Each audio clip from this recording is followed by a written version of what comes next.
before we get to the sarcophagi in Antarctica story, I wanted to say a few things about Brian Wilson of the Beach Boys. Now, he passed away today at the age of 82. And I'm sure some people out there are being like, well, that doesn't sound very inverted world at all. And I get it. But in my opinion, the Beach Boys are the nexus of almost everything we talk about on the show. And I was saying this to Brandon earlier. He was like, even Bigfoot? Okay, maybe not Bigfoot. Maybe not. That's a good point. That's a good point. Although Brian Wilson, at a certain point in his life, did kind of look like Bigfoot when he went through a crazy phase in his life. But I think a lot of people confuse the Beach Boys for like that happy-go-lucky surfer sound, the pop music of the 60s. The way I see it is that they are the soundtrack for American paranoia. They are the soundtrack for the death of the hippie love, Charles Manson, MK Ultra, but also American love and beauty. They meant a lot to me, but they encompass so much about the strange mysteries of the human condition and the awesomeness of God. I really think the Beach Boys were a perfect metaphor for America.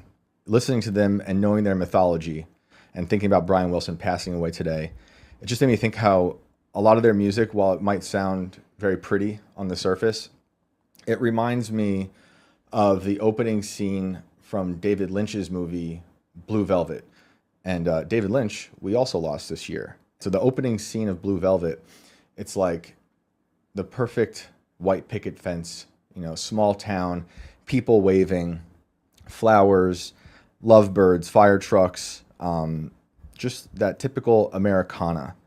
But once you zoom in, as the camera does in the opening scene of that movie, all the way into the yard and through the dirt, you find the worms and the ugly underbelly of society, which then opens up to a movie about crimes, violence, paranoia, just hiding below the surface, which the way I listen to Beach Boys, that's how it is. Because I'm sure a lot of you know, the Beach Boys had a very strange connection to Charles Manson. Dennis Wilson, Brian's brother, allegedly wanted to join the Manson family. And there are strange stories floating out about the Beach Boys hanging out in that circle.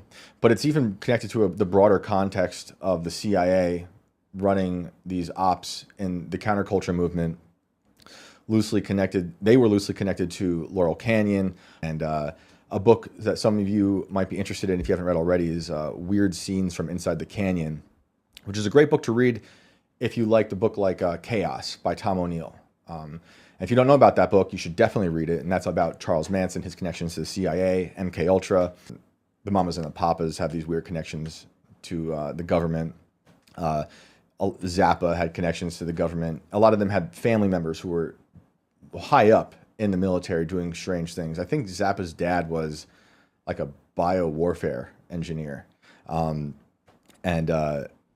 Jim Morrison's father was the guy in charge of the Gulf of Tonkin. And just thinking about America at that time when the Beach Boys were really popping off, they were just creating a lot of that music that it sounded beautiful. And but it was like trying to be happy music in a very violent and absurd world. Those Beach Boys songs, they're like as much obituaries for Americana as they are love songs for Americana. And that's why I love them so much. So I just want to say that about Brian and his music. It meant a lot to me on a personal level, just because my wife walked down the aisle to God Only Knows, which is my favorite song of all time. And each of my 3 children were born to that song as well. I just think it's the perfect song to enter Earth with. So 4 of the most important parts of my life happened with that song playing.